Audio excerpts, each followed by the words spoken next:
Alright, so dude, before we start recording, I want to show you something quick. If you open up the project table right here, I got this wiring stuff that's made with 2 golden nuggets on either side of a piece of redstone. This is from modular power suits. I want to start with that, but later this episode. But I want to show you a cool aspect of the helmets. So if you just type in the recipe for a helmet into NEI and look that up, it's only going to be like 3 pieces of iron and 2 wires. It's not complicated at all.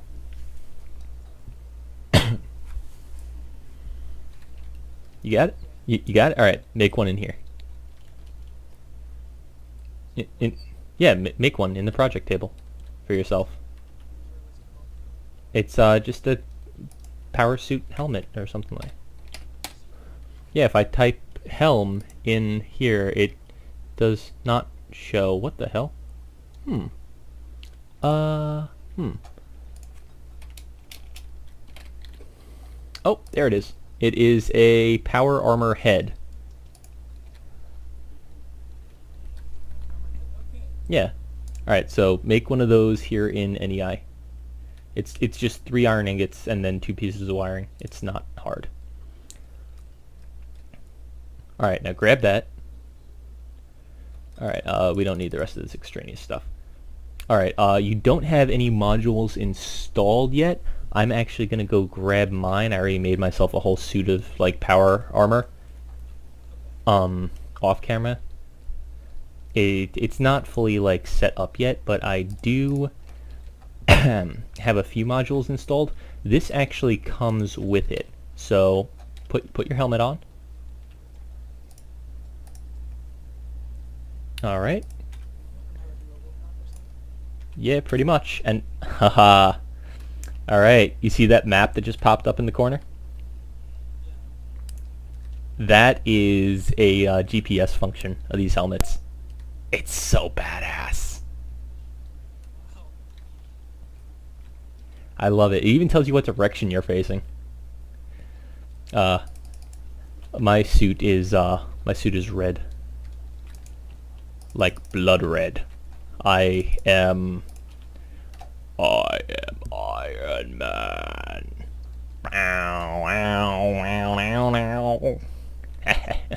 This is so boss. Not yet. You have to install modules for it to add to your armor. Like right now, I have the equivalent of like full iron. So like if you hit me, I'm not gonna take much damage. Because oh, that's right, I turned PvP off derp. But yeah, I've got all but 2.5 bars of armor full.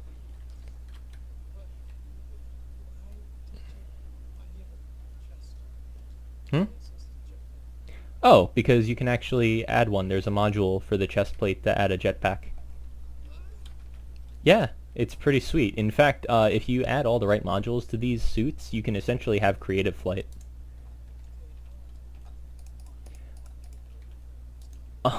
We do not have near the resources to make them yet. They're going to take a ton of ender pearls. Oh, I don't have the jetpack installed on mine either. We need like a lot of ender pearls. I have all the cool modules that don't require ender pearls. Alright, but we'll get into that later in the episode. Alright, so we should probably like get into position to start recording now. Alright, hang on a sec. Hey everybody, it's Dara again. Just quickly gonna be doing some enderman hunting, cause we need pearls. We need lots of pearls. We need a pearl necklace. So we will be right back. See you then. Yes, God, die. Yeah. I will attack you with the face. Get over here. Oh, no pearl. Gah! God, come here. Oh. Rah! But oh. Die, ender scum. Gah! Ow. Ho! Oh God, I threw my sword. Oh, and I'm out of here. Whoa, hi there, buddy. Die! Ha ha ha.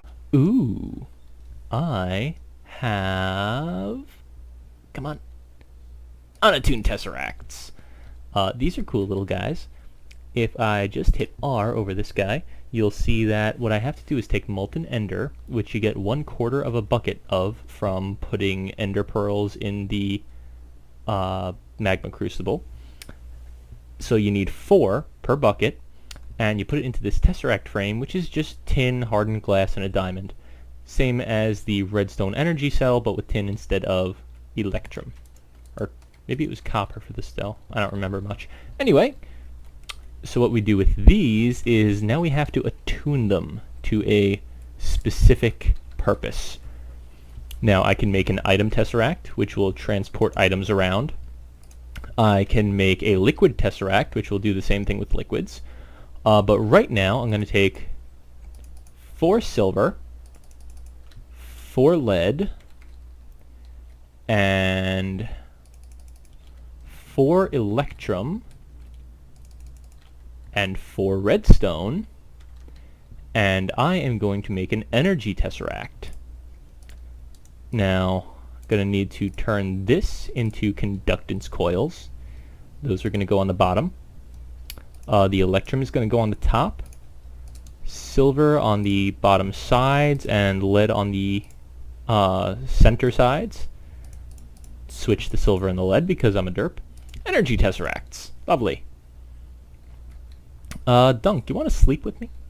That sounded off. I would like to sleep. Yes, as would I, in my own single bed. Alright, lights off.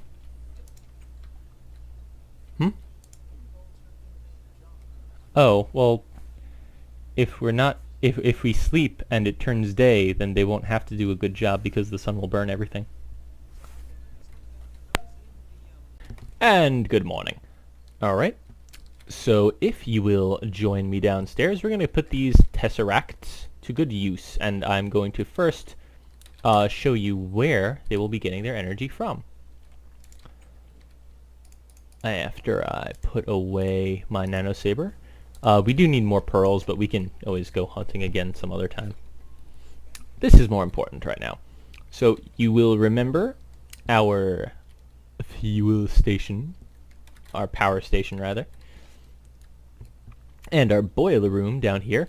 I've done a little revamping. You can see there are now switches on the side. Please do not flip the fuel line switch just yet, because that is going to start everything up, and I do not want that happening right now. I don't think our systems are backlogged enough for it quite yet, although I do have a Zycraft tank over here with 720 buckets of biofuel, and more building up in the lines as we speak. I want to have the system entirely, completely backed up before we start this running, because it does take quite a significant fuel investment to get started and running at peak efficiency, and it does not operate evenly until it hits peak efficiency. So if it's running at any less than that, it will be using up more fuel than we are producing. Where are you going? To... Oh. Oh yeah, that's right. I made the quarry a little bigger, guys. Tangent! I'll probably like put an annotation in the bottom so that you can like skip ahead to the part where I start talking about energy things again. But yes, for the moment, side note, and I'll be right back when we get to the quarry. Okay, and I have expanded the quarry a little bit. Dunk is currently off, pardon me, off mining somewhere. I have a little bit of stuff here too. Oh, no, I didn't want to do that. I accidentally sorted the energy tesseracts. That's okay. They'll just be in our miscellaneous junk chest. Sort of. Nom nom nom nom nom. Alright, so enough derail.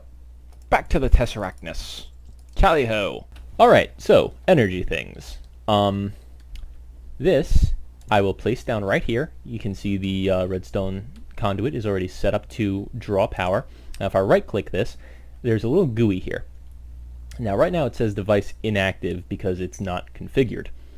The blinking cursor on the top right-ish, you can type numbers into. That is going to be the frequency for the tesseract. So I already have one set up actually, right here, main boiler power. You can name your frequencies when you decide on one. You can see this one is just frequency 1. And you can type in any frequency you like. You can type in frequency 3 and then rename it to Herpa Derpa. And if I click this plus button, save frequency, it'll add that to here and I can just quick select it. I'm going to delete it though because I don't want that.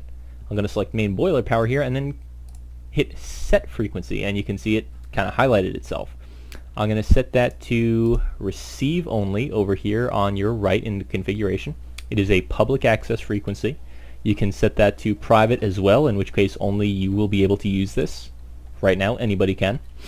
And the tesseract sending on that power frequency is there's two of them actually. One over here, which is only temporary. It's getting moved soon. And the other is the end block in the power circuit of the boiler room. Right here. Alright, so I am actually going to come up here and disable the auxiliary power, which is 4 magmatic engines all pumping away. Yoink. And you can see as soon as I remove that, they all stop. Gonna grab that and gonna grab that. Perfect. So now, and where are you right now? If you're doing those bees, I told you not to go over there because I did something special that I wanted you to check out.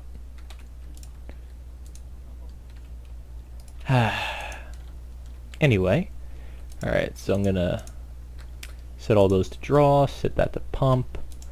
This is sending only on main boiler power, frequency 1. Alright. And now, because this big boiler takes so damn long to start up, I'm gonna just take some spare biofuel cans that I have laying around and just put them in here before I actually turn the fuel line on, because I want that to start heating up a little first. Alright, so I'll be right back when I've gotten the boiler up to heat.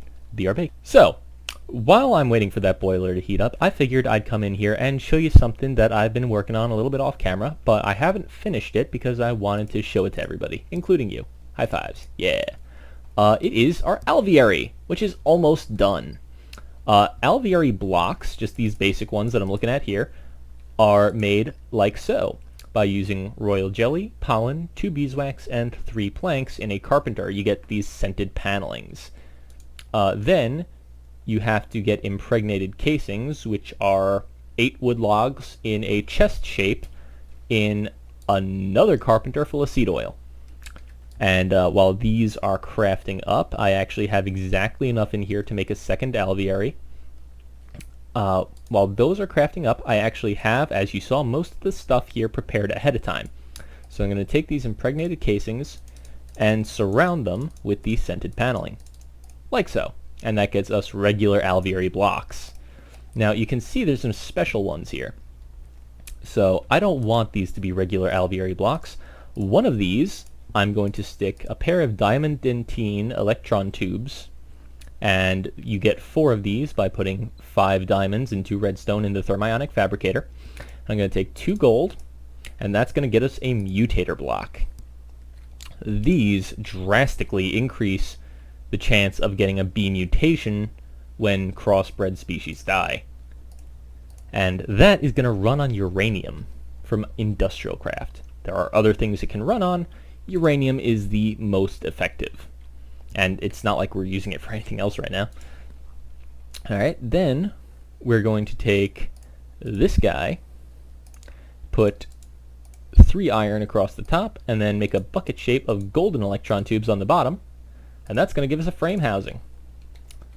This can go right down there, and what that'll do is that will accept frames, like this soul frame, which also increases mutation chance. Whoa, and you can see the multi-block structure has formed. Our alveary is good to go. Nice. Do you have I do not. However, we have a ton of this stuff. We got barrels of honey.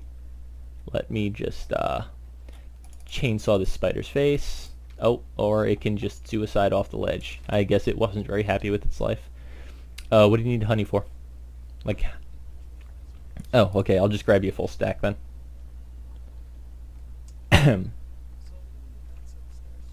Hmm?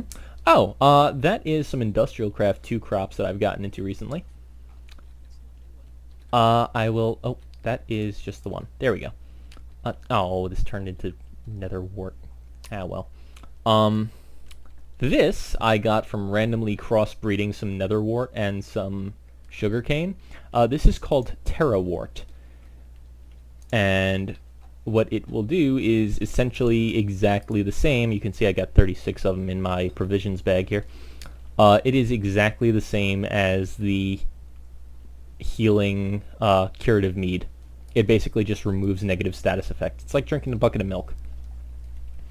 Although interestingly enough, this, much like the curative mead, does not remove wither status.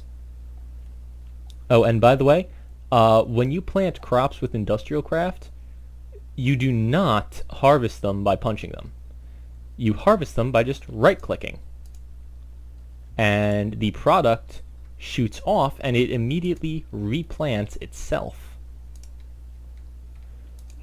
Now, you can punch them, and what that will do is it'll give you seeds.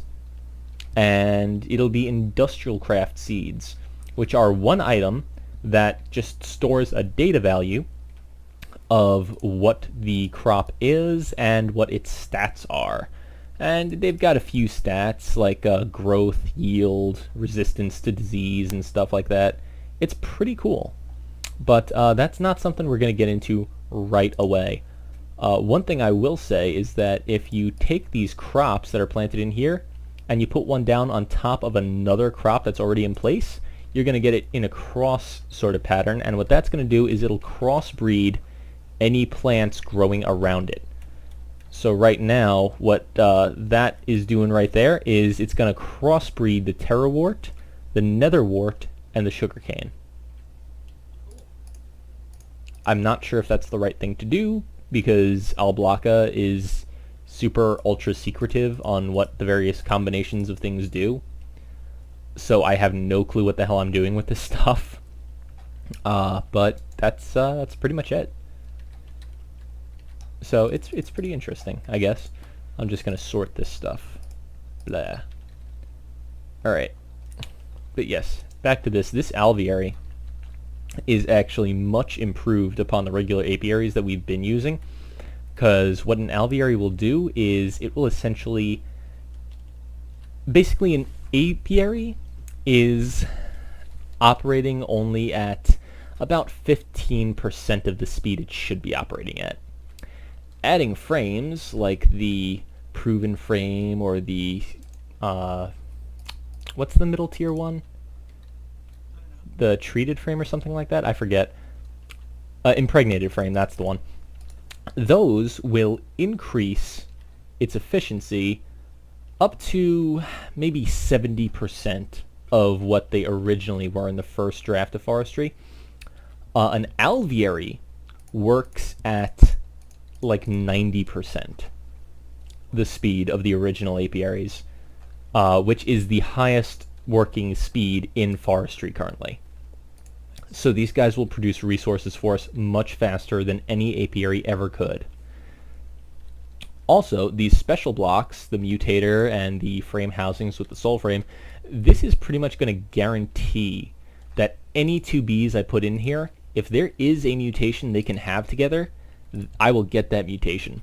And probably 9 times out of 10, it's going to be purebred. So if I stick like a water bee and a common bee in here, or maybe it's a cultivated, I forget, I'll have to look it up, I am almost 100% guaranteed to get an ocean bee. Yeah, it's going to be really helpful in the genetics lab here.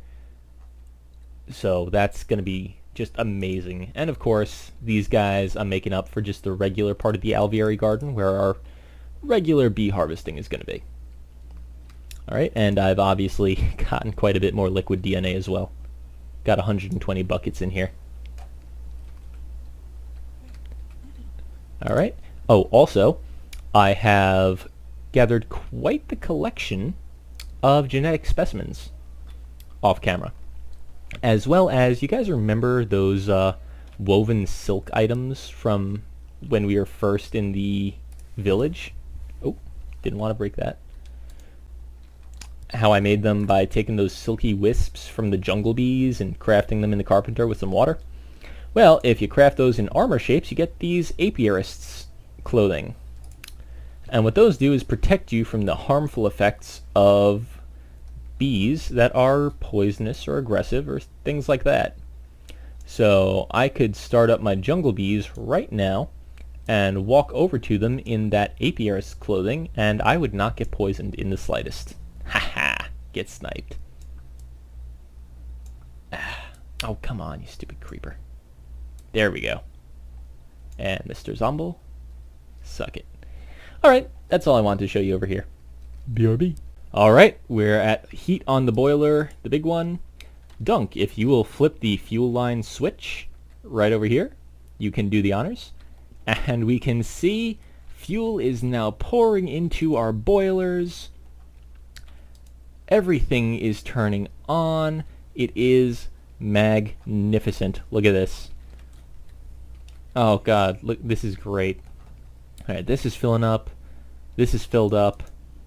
They are both soon to be operating at full capacity, and just from heating up the large boiler, we already have 3 completely filled fuel cells, and some that are on their way already. And I added a second steam line to all the engines. This should, once the second boiler here starts producing steam, it's already like a third of the way heated up. Yeah, as soon as that starts producing steam, these guys should all hit peak efficiency at 8 MJ per tick. All of them. Alright, so while that is starting to heat up, everything is now fully automatic. I have an item that I want to make quickly that is going to completely finish the automation of our fuel production area. And there it is, the retriever. So I need 2 brass, 2 ender pearls, iron, blue alloy, leather. Alright, so the leather, the 2 ender pearls, and I need some brass and blue alloy, which should be in the metallurgy building.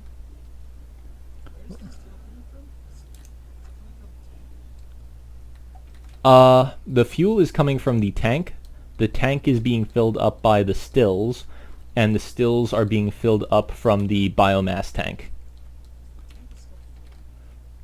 Well, yeah, but the stills had backup in them, which is currently being output into, what do you call? Yes. Alright, there we go. Retriever. Perfect. Alright, so now I'm just going to head down here, and I'm... Huh? Oh, I do not know offhand. I'd have to look it up. Sounds right. Again, this is not stuff I keep at the forefront of my mind. Alright, so... gonna do that. Yes, but again, I do not keep this stuff, like, immediately available. If I was currently working in a lab, which I'm not, I would probably have a better idea. Alright, so, retriever is just gonna... Yes, that mode should do fine.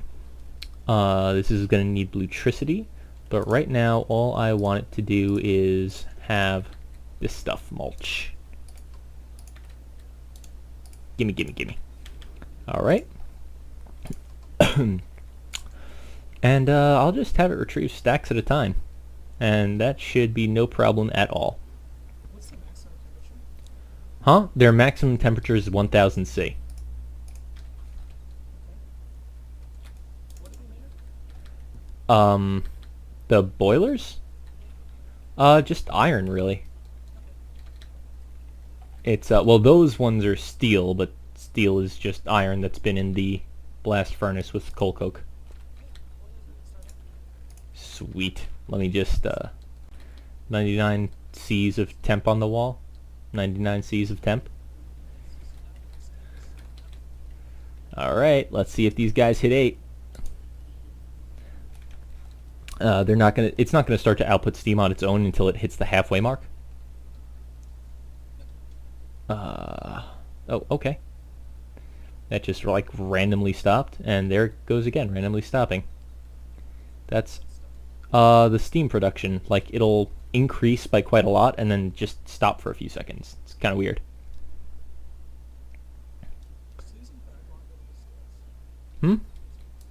Oh yeah, there's quite a lot of backlog in the stills. It's pretty awesome. Alright, let's see how we're doing here. Alright, we're increasing. 7.7, 7.8, 7.9. Come on. 8 MJ per tick. What's the story with these guys? 6.1, 6.2. What's that about? Oh, this guy's starting to get up there.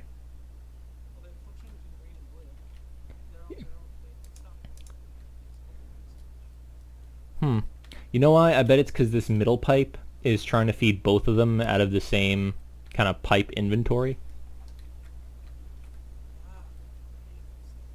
There really is no way for me to fix that. Or, I mean, there is, but it's just not important enough for me to try. Because they're all just making so much. There's really no good reason to bother. Like, we have max efficiency on, what, 16 out of 20 of these guys? I'm okay with that. And pretty good efficiency on the other 4.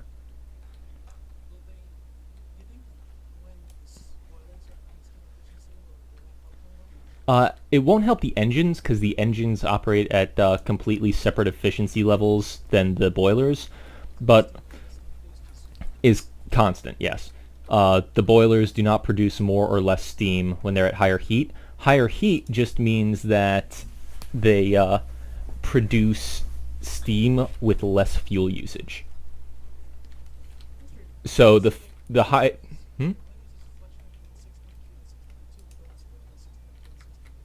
Yeah, it's just the distribution of steam. It's gonna do that. It's probably just a floating point error.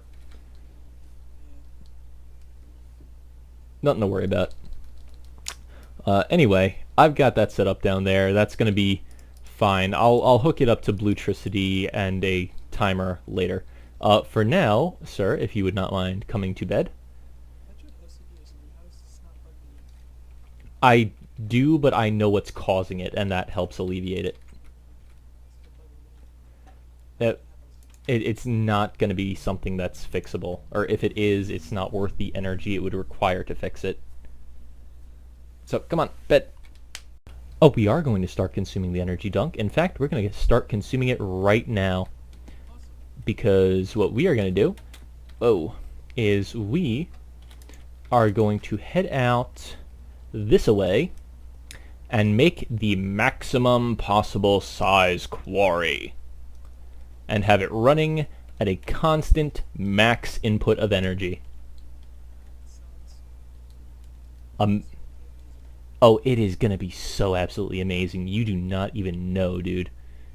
This is going to be the best. Let me put my wrench and screwdriver away so I can get out my landmark and lever. Landmarks, I should say. All the way out over here. By the way, I checked this program called Amidst, which pretty much lets you know, like you just put your seed in, and it tells you all the different biomes that are generated in vanilla. And since I don't have any mods on Moderncraft right now that change biome generation,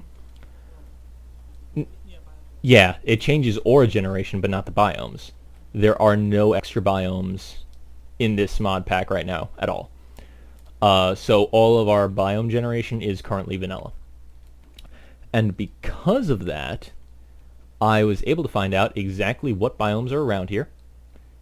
And I happened to realize that I don't know if it's just Minecraft generation in general or if it's just this world, but this seed seems to have generated sort of a continent style biome generation. It's like, I have no clue. We might be on a chunk boundary. Whoa! Anyway. But yeah, it's almost exactly like a... Oh, well, whatever. But it's exactly like continents, which is pretty cool. I think I'm going to put it here, maybe? Yeah, that'll work. Yeah, it'll help us, actually. No. But what it will do is when we have a lava flow, the water will just turn it into obsidian. Because the quarry does not know what to do with lava. The quarry will actually stop for lava. Oh, because that's as far out as it goes. I think this is like actually 4 chunks out. Chunks are not very big. Yep. Yeah, so this is 64 blocks, I think. And I am just going to grab some dirt. This is all going to get cleared out by the laser anyway. So I'm just going to finish putting out these landmarks. I will be right back. Alright, that's all the landmarks. And kill the switch, and don't do that, please. Okay, you're going to have to break it and replace it. Thank you. You have to click this one over here at the conjunction of them. Alright, and now we place down the quarry. And did you get a message about chunk loading? Alright, I guess it only procs for the person who places the quarry. But yeah, I just got a... What area? What is this?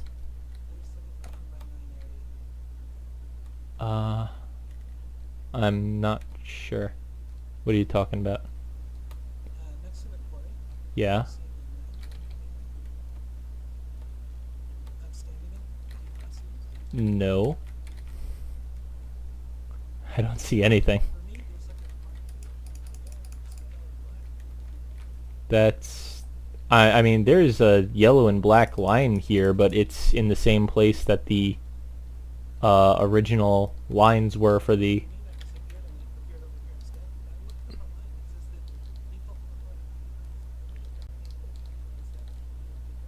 Yep. It probably will. I'm just recovering the landmarks. Yep. Sweet. Alright, got my landmarks back. Now, it is time to place down our ender chest and our energy tesseract. And as soon as that happens, this baby is going to start to work. Alright.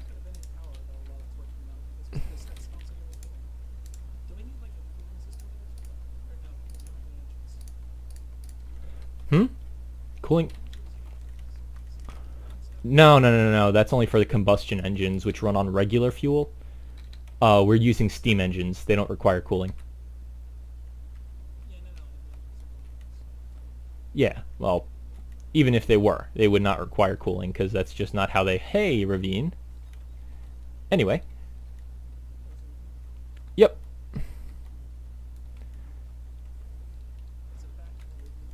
There's a bat in the ravine. Where... Are you in the ravine right now? Ah, okay. Well, we'll come back when this quarry has started to actually mine. BRB.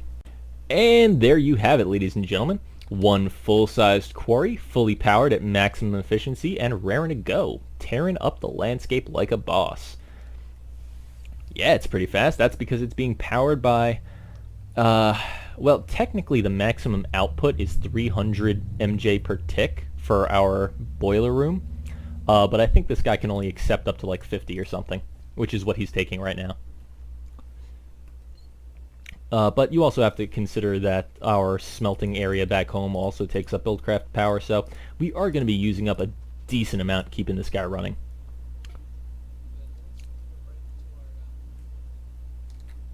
Our regular program? Yeah, definitely.